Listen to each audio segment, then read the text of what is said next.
The following podcast was recorded on August 15th, 2009 and contains no major spoilers, just opinionated ranting. Minor plot elements of Doctor Who and Star Wars Expanded Universe media may be discussed, but you can get over it.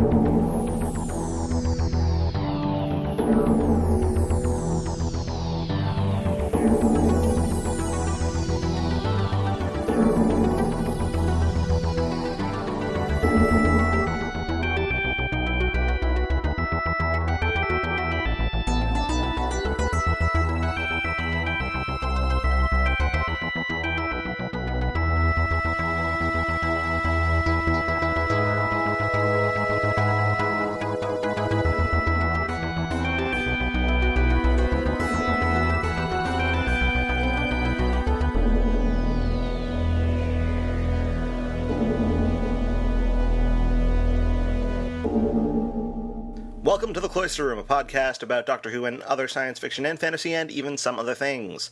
This is your host, Tom Dickinson, Two Eyes, No E's, and you are listening to episode 003, Man O Mandalorian. You know, usually I would say that during the opening theme, but I did want you to hear it because it is an alternate version of the opening theme that I cooked up, and boy, isn't it nice. Now, as I mentioned in the last episode, I was planning to talk about Star Wars. It was my intention to talk, among other things, about the Expanded Universe, and provide a sort of primer for those of you who are not familiar with the Expanded Universe, but might be interested in Star Wars books or comics. However, something has happened in the past week that led me to alter these plans. I'd rather talk about a recent canonical issue that has led one Star Wars novelist to announce the end of her Star Wars writing career.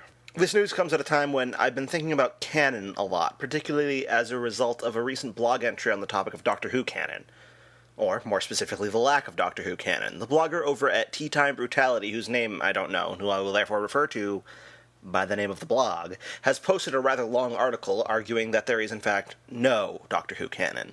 I've discussed this notion with some people, and while I do admit that it has some merit, I have to say I ultimately disagree with it. But this might have more to do with the fact that I have a different understanding of what canon means than Tea Time Brutality seems to have. In this episode, I'm going to talk about what canon means to me, using Star Wars and Doctor Who as examples. But before I jump in, I'd like to say a word in defense of the massive nerdishness I'm about to engage in. There are probably some who will say that I'm putting too much thought to this, and that Doctor Who is just a TV show, and that Star Wars is just a bunch of movies. There's one in pretty much every canon discussion. And it's true, but it's besides the point. In this podcast, I'm not really looking at Star Wars or Doctor Who, but storytelling itself, using these series as an example. And if you think Doctor Who or Star Wars is not important enough to merit this level of critical analysis, then I think you'll agree that storytelling itself is of major importance to human culture. I'm going to start by casting doubt onto the commonly held belief that the concept of fictional canon was invented by Sherlock Holmes fans. Now, I don't think that's true. I think Sherlock Holmes fans only invented canon, in the sense that Isaac Newton invented gravity. In other words, Sherlock Holmes fans didn't invent canon, they just discovered and named it. Canon, I think, is intrinsic to all storytelling and has existed since the first stories were told. Canon, in its simplest form, is nothing more than the dividing line between that which is a part of a body of fictional work and that which is not. For instance, if I say that Tiny Tim is Bob Cratchit's son, and then I say that Tiny Tim is 11 feet tall, which of those would be true? Obviously neither, because Tiny Tim is a fictional character from A Christmas Carol and has no actual existence at all. However, even though neither is true, one of them is accurate. Now, if I say that Tiny Tim spent part of his adult life living in a whorehouse, that would not be accurate, would it? Well, in a sense it would, because it's accurate to the novel Mr. Timothy by Lewis Bayard, but that is a derivative work, and therefore is not part of the canon of A Christmas Carol. The distinction I'm making is sort of obvious, but what if that group of Sherlock Holmes fans had never invented, in air quotes, the concept of canon? Would that distinction still be possible? Of course it would. The distinction between canon and non-canon is an obvious and intrinsic part of fiction itself, but my example isn't very interesting or important. When canon really matters is when we have one or more stories that are co-canonical, for instance, the original Star Wars trilogy. In The Empire Strikes Back, Leia kisses Luke. People joke about the incestuous nature of that kiss, but how can it be incestuous? In that film, no mention is ever made of their sibling relationship. That doesn't come till Return of the Jedi. But of course, those films are co-canonical. What this means is that the events in one film must be seen in light of the events of another, because they are part of the same body of fictional work, whereas, say, The Christmas Carol is off in another universe. That's basically what canon is, which brings me to the recent example from Star Wars canon. Last month, a book entitled The Art of Star Wars: The Clone Wars was released. This book has a piece of concept for the Clone Wars cartoon showing the planet Mandalore, which is all but uninhabitable except for one enclosed city. Now, if you're a fan of the Star Wars novels, in particular the novels by Karen Traviss, then you're probably aware that this contradicts the way she has depicted Mandalore in her novels. Now, concept art isn't canon, but it does hint at the possibility that the concepts in that art will be later reflected in the cartoon, which is canon. When asked about it, Traviss admitted that there are, in fact, developing canonical problems surrounding Mandalorian culture. More shocking than this, however, is her announcement on her blog that because of those problems, she will no longer be writing Star Wars material. This really upset and disturbed me because Karen Traviss has been a rather prolific and, frankly, rather good Star Wars writer. The way in which she has been developing clones and Mandalorians has been one of the better Star Wars novel trends of the past 5 years, and it's tempting to see Traviss as a victim of Lucasfilm. The way canon works in the Star Wars expanded universe is that there are really two different canons. One of them is just the Lucasfilm productions, the films, the current cartoon, and the upcoming live-action series. The other is the expanded canon, which encompasses the Lucasfilm productions, plus all the licensed stories produced by Del Rey, Dark Horse, and the like, i.e. the games, comics, novels, short stories, reference guides, whatever. This is the official position of Lucasfilm, and it allows fans to either accept or reject the vast amounts of EU material. The problem, of course, comes when something in the core canon contradicts something from an earlier expanded universe source, rendering it either non-canon or in need of some serious retconning. For instance, a certain novella stated that Boba Fett's true name was actually Jaster Muriel. Attack of the Clones rendered that non-canon, but the expanded universe retconned this by saying Jaster Muriel wasn't Boba Fett, he was his own character who was involved in the Fett family's backstory, and whose name Boba Fett sometimes used as an alias. Okay, I know I'm being a little bit specific here, but I am trying to illustrate a point. The expanded universe can react to contradictions in a way that will resolve them. However, during the last decade, the only new core canon Star Wars material was the films, the prequel films, and those were only coming out once every couple of years, and they were only a couple of hours long. Now, hours upon hours of material are being released through the cartoon and the upcoming live show, and it's not going to stop anytime soon. I don't really know about the canonical issues that Karen Traviss feels are preventing her from telling her story, because those episodes haven't been released yet. But the art book does hint at some of those issues. Anyhow, every time something like this happens, it's damaging to Star Wars as a franchise. My investment in the Star Wars franchise is largely an investment in the universe. Whenever that universe becomes slightly less coherent, every individual story in the universe suffers. But that's only true for me, and for the people like me who are a fan of the expanded universe. And that's a relatively small portion of the people who like Star Wars. Most people are just into the films, so I suppose it's reasonable for Lucasfilm not to sweat the EU too much. The only thing they have to worry about is the consistency of the core canon. And since the core canon says basically nothing about Mandalorians, except for the fact that Boba Fett's armor is called Mandalorian armor, they're basically entitled to say whatever they want. Still, while I understand this, it makes me more cynical about Star Wars in general. This is one of the reasons that I think canon's important. Alright, that was a bit of a long-winded rant, I know, but I do have more to say, and this time it's about Doctor Who, and I will be saying it right after this break. And now for a brief but terribly urgent interruption. Look, whenever you see me in this part of the TARDIS pacing up and down like this, be a good chap and don't interrupt me, will you? Unless it's terribly urgent. It's not terribly urgent, is it? Hi, Jesse Thorne here, host and producer of The Sound of Young America. Our show's been such a successful podcast that some people don't know that it's also a nationally syndicated public radio show. As such, I'm obligated to ask deep, probing questions, even of young, starry-eyed comedians like John Mulaney. Should we fight? Huh? I think we should fight. Should we break a broomstick in half and just go at it? Just go to town. Yeah, I could never fight you, though, because you are a fellow sufferer of babyface old radio voice. Yeah. Which we're both afflicted with. Check out The Sound of Young America and a whole bunch of other podcasts at MaximumFun.org. That's right, a promo for a non-science fiction podcast, but I highly recommend you check out The Sound of Young America. It's a great show. And don't forget to take a look at the other MaximumFun.org podcasts. My favorite is Jordan Jesse Go. Anyway, back to it. I said that my investment in Star Wars and its canon is rooted in the consistency of its universe. Obviously, this is a concept that has no bearing on Doctor Who, as the universe is in a constant state of flux. This is why a coherent chronology of the universe is inherently impossible in Doctor Who. Anything established can easily be rewritten. This is why Dalek history is changed by Genesis of the Daleks, meaning that most of the Dalek stories preceding it either didn't happen or happened differently. And then, of course, the Daleks were erased from history by the effects of the Time War, although they still managed to pop up at regular intervals and in absurd numbers. This is one of the reasons it makes sense to say that Doctor Who has no canon, and in a sense this is accurate. As Stephen Moffat says, it is impossible for a show about a dimension-hopping time traveler to have a canon. But, in a sense, Mr. Moffat is wrong.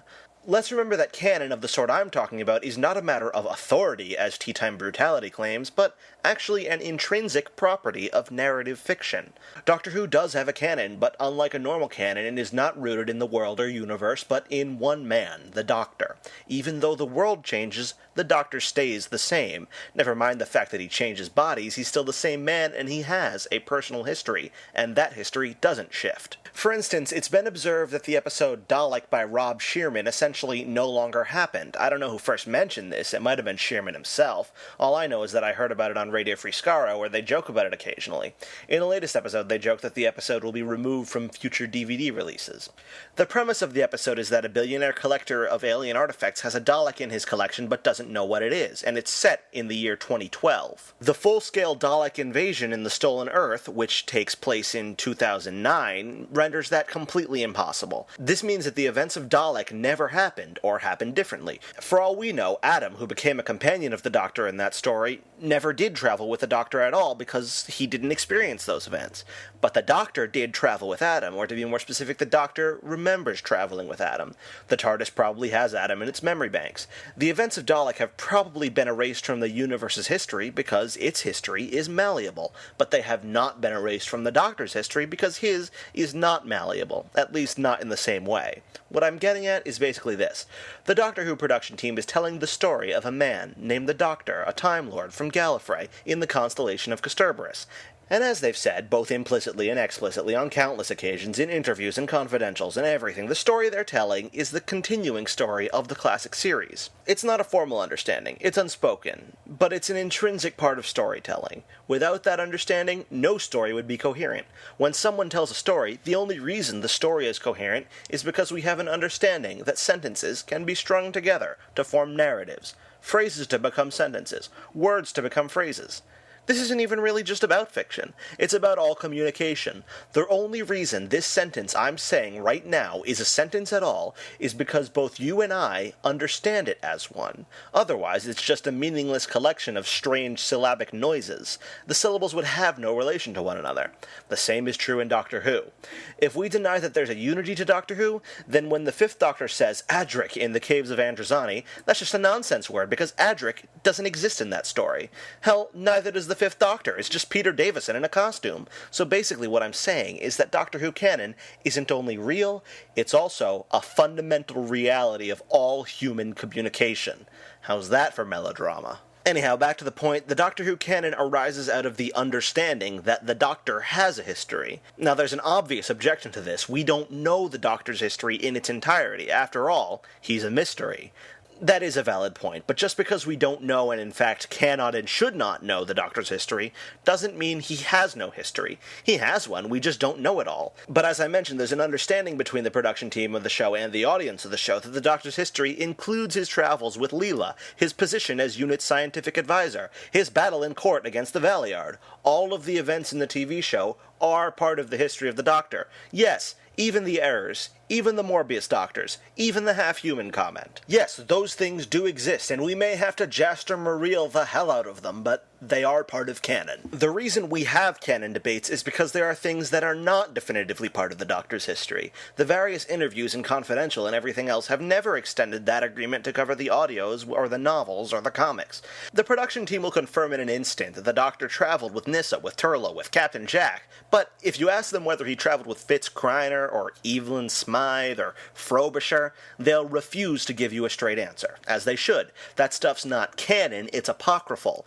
The Doctor is mysterious. We simply don't know whether that's part of his story. Personally, I choose to see them all as part of the whole narrative, but that's a matter of personal preference. There's no real reason you can't say it's all crap and reject it, or pick and choose. None of us really know the full history of the Doctor, but he does have one, it's just unknowable. Whether Charlie Pollard is really part of that history or just a rumor whispered throughout the cosmos is entirely up to you, in a way that Adam Mitchell really isn't, even though the effects of Dalek no longer happen. Of course, you could reject Adam Mitchell too and say there's no canon and you make it up as you go, but then you're essentially breaking the suspension of disbelief. You're breaking the story. If there's no canon, there's no story. By now you realize that when I say canon, I probably mean something at least slightly different from what most people mean.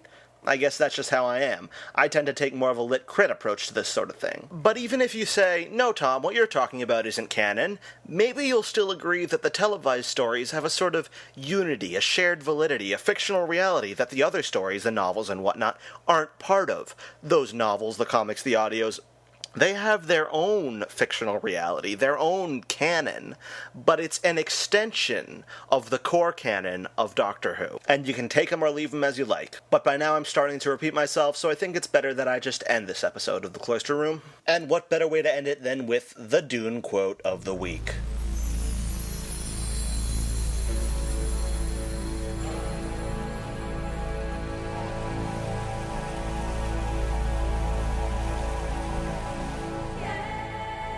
The mystery of life isn't a problem to solve, but a reality to experience.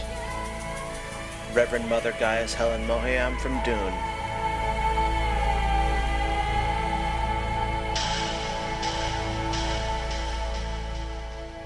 And so maybe we should think of the mysteries of canon as another mystery we shouldn't solve, especially Dune canon. Let's not get into Dune canon. Which brings this episode to its final close. In the next episode, I really have no idea what I'll be talking about, but I hope you'll join me nonetheless. So this is Tom Dickinson, 2 Eyes, No E's, signing off.